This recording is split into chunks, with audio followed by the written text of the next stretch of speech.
Welcome, viewers, to 284 Media's 2023 Year in Review. I am Kamal Haynes. I'm Jacko Wooding. And I'm Ron Grant. I want to take this opportunity to welcome each of you to our Year in Review, and we will, of course, be taking you, the viewers, on a trip down memory lane. It's been a long and tedious year, but trust me, when we refresh your minds as to all that has happened, major stories-wise, throughout this year, you might be surprised. Absolutely. And where better to begin than the 2023 general election? Yes. That's one of the stories we would have had in our 2022 year in review because, of course, we were looking forward to it. The energy was already building up, and what an election it turned out to be. Interesting, very interesting election. I just want you guys to remember that the Virgin Islands has come so far when it comes to our democracy and the reinstating of the Legislative Council. So while this election was, and I consider every election to be historic, but this one was interesting. It was different. The aftermath of what happened and transpired was also different, but it's so fulfilling to see us be at a point where we're still exercising our democratic right. Absolutely. And of course, it was the Virgin Islands' return to a single-party government on the heels of its coalition government. Now, let's take a look at the events that led to the formation of the Fifth House of Assembly.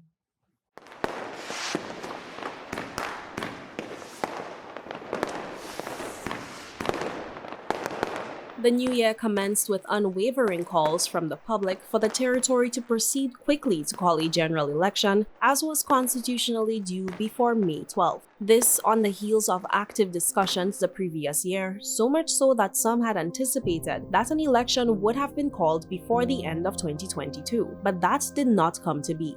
Premier Dr. The Honorable Natalia Weasley addressed this speculation during one of his first press engagements in January. At that time, he said, quote, "We're not going to have early elections. In the COI framework and other reforms, we committed to doing a full term, a full 4-year term. So of course, the first meeting of the House of Assembly in 2019 was in March, I think March 12th, so the House has to be dissolved by March 12th, end quote. While an election date was yet to come, political activity was already at a high, with parties getting their affairs in order to put their best foot forward come election day. At this time, we learned that Territorial At-Large Representative Honorable Carvin Malone would rejoin the National Unity Government by crossing the floor for a second time in less than a year. In essence, rejoining his Virgin Islands Party comrades in the House of Assembly. It was not long until the announcement that incumbent Territorial At-Large Representative Shireen Flax Charles, who was elected on a Virgin Islands Party ticket in 2019, would not be moving forward with the Green Party this time around. Instead, Flax Charles went blue. She would be contesting the election as a member of the Progressive Virgin Islands movement, facing off her former colleague Vincent Wheatley in the 9th District. Given the presence of a unity government in the 4th HOA, Flax Charles retained her seat on the government side as activities of the House proceeded.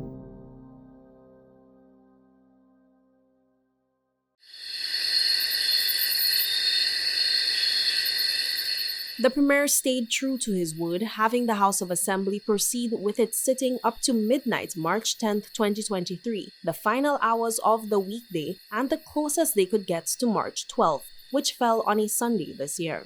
From all indications, this was to allow the House of Assembly enough time to pass a score of bills laid before the House in a rush on the recommendation of the Financial Action Task Force, including making amendments to the Police Act and the Elections Act. It was all eyes on the Premier and the Governor as representatives disbursed from the National Unity Government and returned to their respective camps. The Virgin Islands said goodbye to the 4th House of Assembly, or so they thought. The House of Assembly now dissolved, demand grew for some word on when the Virgin Islands would take to the polls. Acknowledging concerns about the delay, Premier Wheatley had this to say. Persons can expect that in just the next couple of days, I will be making an announcement.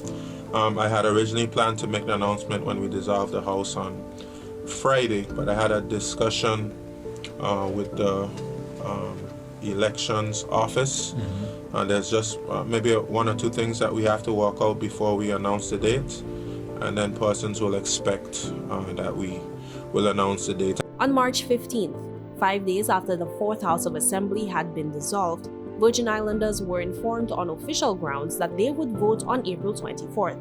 This by way of a proclamation by Governor John Rankin, which set the clock in a race to April 24th. implement district maintenance crews to deal with weekly upkeep in our communities and provide more job opportunities. One of the most, I guess, trying issues that we have on Anegada is the distribution of land. Forward never, backward never, one direction forward, together. We need a root and branch review. Many youths are misdirected and uninformed.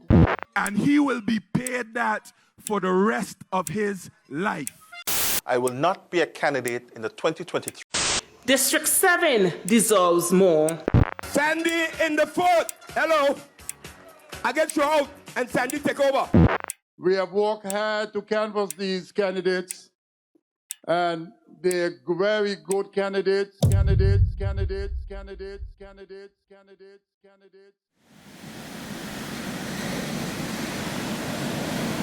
The belongership and voting status of 688 Virgin Islanders were threatened due to the realization that these individuals were not granted belongership in accordance to the official procedures outlined in the law. These unprecedented circumstances, brought to the public just 10 days before a general election, resulted in a historic sitting of the House of Assembly to resolve the issue. Members returned to the House on April 17th for debates. Honorable members, it has been moved and seconded that the bill shortly entitled Immigration and Passport Amendment Bill 2023 be now read a first time. Those in favor? Those against? The ayes have it. I call upon the clerk to read the bill for the first time. I know that many persons in the community are anxious about what will happen today, because we have never had a situation where the House of Assembly was recalled after its dissolution. However, it is with very good reason that the governor and the premier agreed that it was absolutely necessary and appropriate to do so. We must ensure that the 688 members of our community who have lived, worked, and contributed to our society and not disenfranchised for no fault of their own, and are provided with certainty about their immigration status. Madam Speaker, I am by no means a lawyer. Neither am I the most educated person in this or any room. But Madam Speaker, if I understand and I interpret what the 2007 Virgin Islands Constitutional Order would mean by an emergency, I would interpret it to be a matter of national security, a matter that would deal with if, God forbid, a member of the House of Assembly was no longer here because he or she might have been deceased, or the acts that came upon the shores of these Virgin Islands in 2017, national hurricanes or emergency or things of that nature. But Madam Speaker, when I look at why we're here to amend this legislation, I won't use the words emergency, but I would use the word that we are in a crisis. I cannot tell anybody what happened in 2019 because I was not there. But given my own experiences as Attorney General, I can only imagine. But what I will say is that I have always known my predecessor to be a careful and good lawyer and very professional. I will say no more about that, save to caution my counsel in chambers to take very careful note of today's proceedings in and out of the House all along the road. Take your time, counsel, and stand your ground. At the end of a cabinet of 5 members who should have known the law,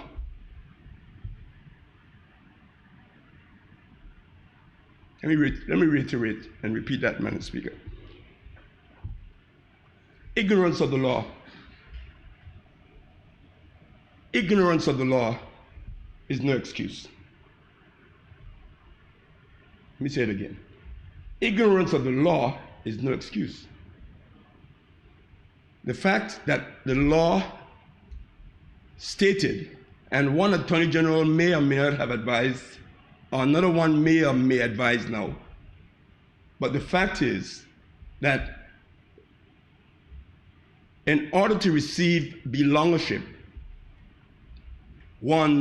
under this consideration, one should have had residency for 12 months prior.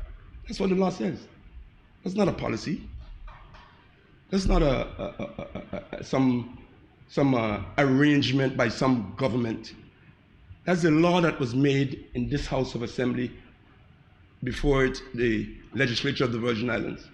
You know, Madam Speaker, just after Hurricane Irma, when all your shutters were blown out, doors gone, windows gone, you couldn't care less if a rat came in the house. Couldn't care less if a lizard came in the house. You couldn't care less if a stray cat came in the house. But after the hurricane is gone, you got to get rid of these people who are on your side throwing shots at you. I mean, I can't imagine. He was too trusting. So I would imagine that maybe tonight they'll get letters telling them that they must cross over to the opposition so they could take their rightful place. But Madam Speaker, it doesn't matter to me, and it shouldn't matter to anyone how the government went about issuing these belongerships. It shouldn't matter to anyone, whether it was under the 7-year, 20-year, or 50-year conditions. The 2013 amendment, the 2019 amendment, or the old amendment, the original amendment.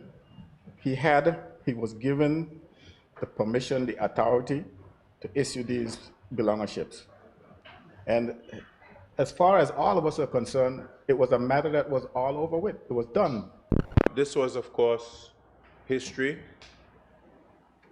Madam Speaker, I don't think there's anything for the people of the Virgin Islands to be ashamed about. But I've heard persons speak about this whole question of feeling ashamed. Madam Speaker, when you have challenges, you seek to address challenges. And that takes courage.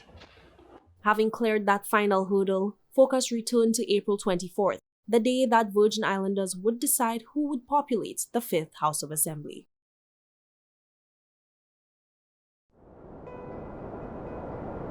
The sun rose on April 24th, 2023, to find some Virgin Islanders already at the polls, eager to cast their vote and have their say in the outcome of the general election, which would decide who would occupy the 5th House of Assembly. Voting proceeded steadily throughout the day, and before you knew it, it was time for the count. The results poured in quickly due to the territory's use of an electronic counting system, and it became evident that some candidates had comfortable victories, soaring hundreds of votes ahead of their nearest competitor. Those included the VIP's Carl Dawson in District 1 and Kai Reimer in District 5, the NDP's Myron Walwyn in District 6 and Marlon Penn in District 8, and the PVIM's Melvin M. Turnbull in District 2.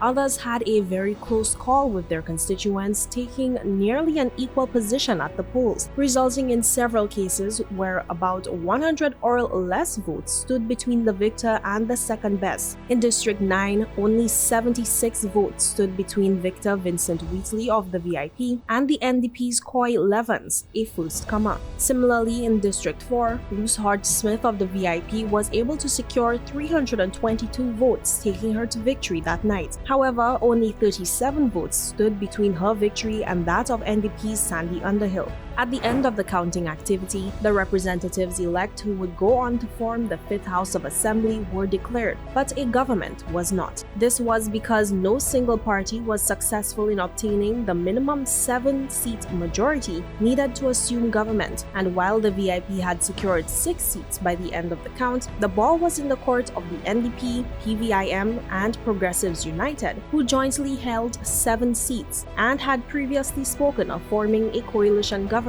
following the election. While discussions ensued in public and private spaces, many believe that a coalition government may have been the only way to proceed without returning to the polls.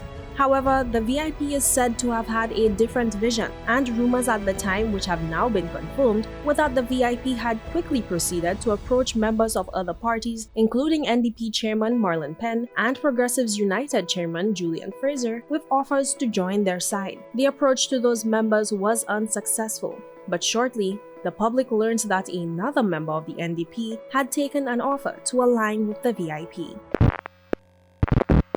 When things get hot like a sauna, you want a lana in your gut.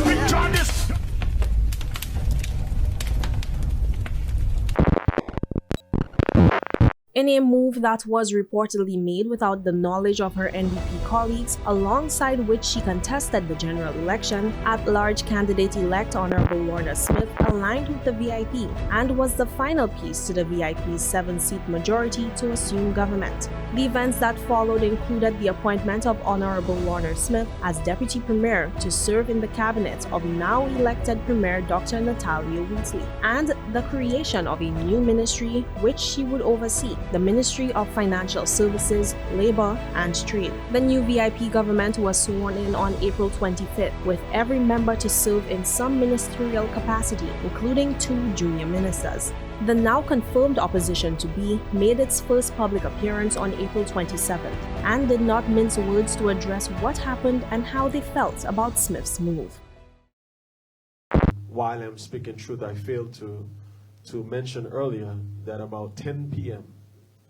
on Monday, I received the first call from the Virgin Islands Party government to be the Deputy Premier. So if I was hungry for power, I would have already gone.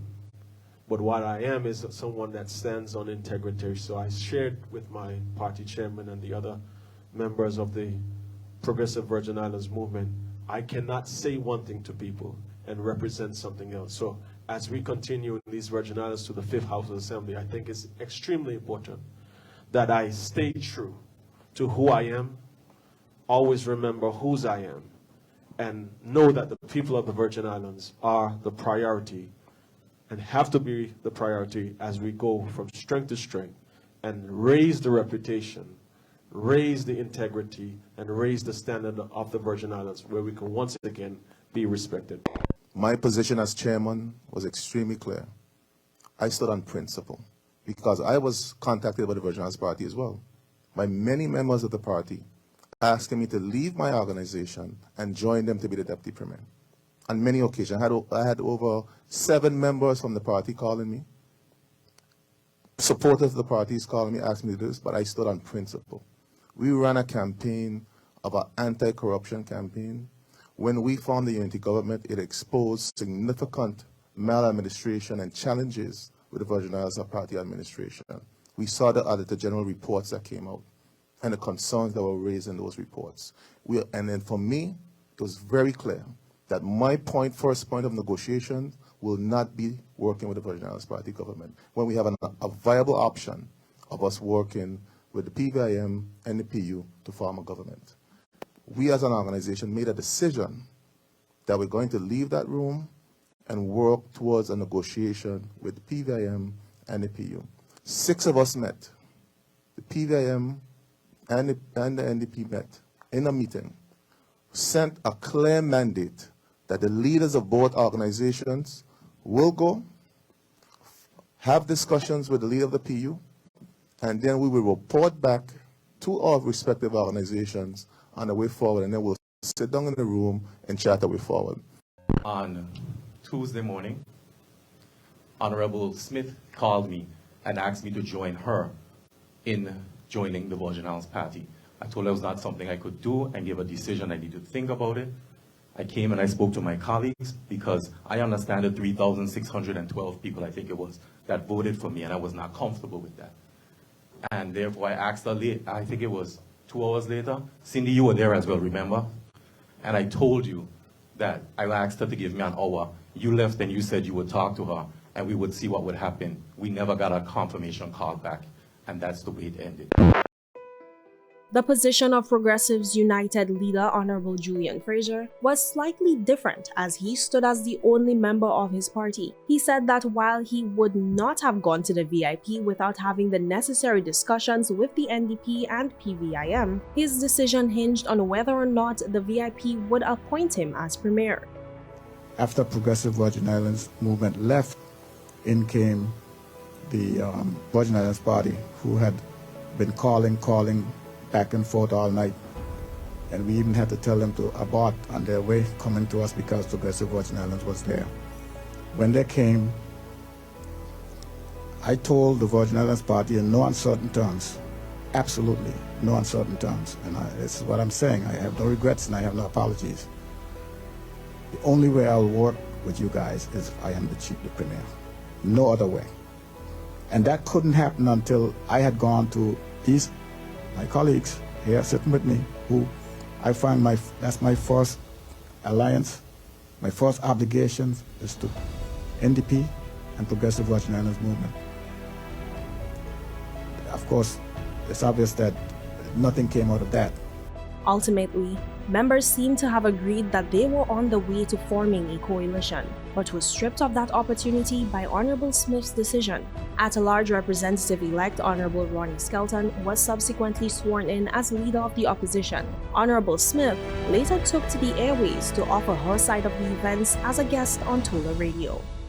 The following morning, I spoke about, the various negotiations that were ongoing throughout much of the night.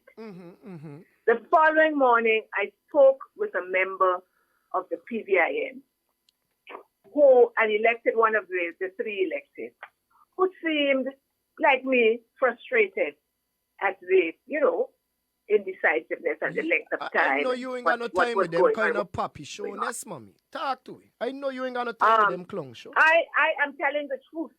I am speaking just as it all happened.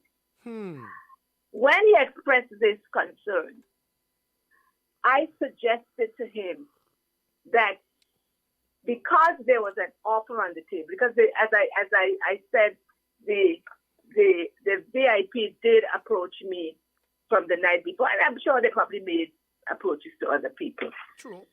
I said to him, this offer is still on the table. Why don't you and I join or form an alliance with the VIP? Because we see the other man power hungry. Because nothing was, he said he would think about it. You know what really pushed me into making a decision? And nothing, as I said before, I'm very happy with my decision. This person was also of the view that perhaps the best solution would be for the governor to form the government. Let me repeat it. Wickedness. The view was that for His Excellency, that perhaps. Call them out, mommy. Call them by name. Brand them out. Call them by name. Would be the best solution if the governor would form the government. My response was that is untenable. Lava. It is a retrograde step and should never be considered. I know them provoke the Empress. They provoke me. They provoke me. They provoke me. They provoke me. They provoke me. The Commonwealth Parliamentary Association later released its report evaluating the general election. Overall, CPA observers described election day proceedings as orderly, peaceful, and efficiently managed, signaling adherence to international standards. The advanced polling process was also deemed smooth and the legal framework sufficient to enable democratic participation. However, while providing a largely positive review, the CPA put forward 14 recommendations to address areas needing improvement. A key suggestion included for campaign finance regulations, including transparent disclosure around funding sources to align with global best practices. The mission also highlighted the need to clarify belongership policies determining voter eligibility in the islands. Other recommendations centered on enhancing training for polling staff, improved voter education initiatives, and strengthening the independence of the Supervisor of Elections Office. Jaco Wooding, 284. Of course, that is everything that happened to lead us to the 5th House of Assembly. But 284 Media did not just stop there because, of course, later on in the year, we did bring you our Just for the Record first 100 days in office. to reflect on where the members of the House of Assembly were really at 100 days into their terms in office. And viewers, you could find that content on all 284 Media platforms.